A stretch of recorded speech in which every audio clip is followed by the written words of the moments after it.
Easter, പെസഹ, ഓശാന ദിനങ്ങളിലെ പരീക്ഷയും പരിശീലനവും ക്രൈസ്തവ സമൂഹത്തോടുള്ള വെല്ലുവിളിയെന്ന് കത്തോലിക്ക കോൺഗ്രസ്. ക്രിസ്തീയ വിശ്വാസ സമൂഹത്തിന്റെ ഏറ്റവും വിശുദ്ധ ദിവസമായ ഈസ്റ്റർ തിരുനാളിലും അതുപോലെ പെസഹ തിരുനാളിനും എൻട്രൻസ് പരീക്ഷ വയ്ക്കാൻ തീരുമാനിച്ച നാഷണൽ ടെസ്റ്റിംഗ് ഏജൻസിയുടെ തീരുമാനം ക്രിസ്തീയ ന്യൂനപക്ഷത്തോടുള്ള വെല്ലുവിളിയാണെന്ന് കത്തോലിക്ക കോൺഗ്രസ്. സർക്കാർ അനുവാദമില്ലാതെ ഇത് നടക്കില്ല.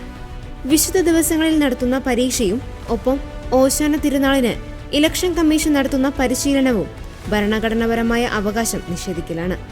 ന്യൂനപക്ഷങ്ങളുടെ സംസ്കാരം സംരക്ഷിക്കാൻ സ്ഥാപനങ്ങൾ തുടങ്ങാൻ പോലും ഉറപ്പു തരുന്നതാണ് ഇന്ത്യൻ ഭരണഘടന എന്നിരിക്കെ അവകാശങ്ങളെല്ലാം നിഷേധിച്ചുകൊണ്ട് ക്രിസ്തീയ സമൂഹത്തിലെ കുട്ടികൾക്ക് വിശ്വാസപരമായ തിരുനാൾ പോലും ആചരിക്കാൻ സാധിക്കാത്ത വിധത്തിൽ പരീക്ഷകൾ ക്രമീകരിക്കുകയും പരിശീലനം ക്രിസ്തീയ വിശ്വാസ സമൂഹത്തിന്റെ ഏറ്റവും വലിയ വിശുദ്ധ ദിവസമായ ഈസ്റ്റർ തിരുനാളിനും അതുപോലെ പെസഹ തിരുനാളിനും നടത്തുകയും ചെയ്യുക എന്നത് മതസ്വാതന്ത്ര്യത്തെ നിഷേധിക്കലും ന്യൂനപക്ഷ സംസ്കാരത്തെ ഇല്ലാതാക്കലുമാണ്. അടിയന്തരമായി കേന്ദ്ര സംസ്ഥാന സർക്കാരുകൾ ഈ വിഷയത്തിൽ ഇടപെട്ട് പരീക്ഷയും പരിശീലനവും മാറ്റിവെക്കണമെന്നും കത്തോലിക്ക കോൺഗ്രസ് ആവശ്യപ്പെട്ടു.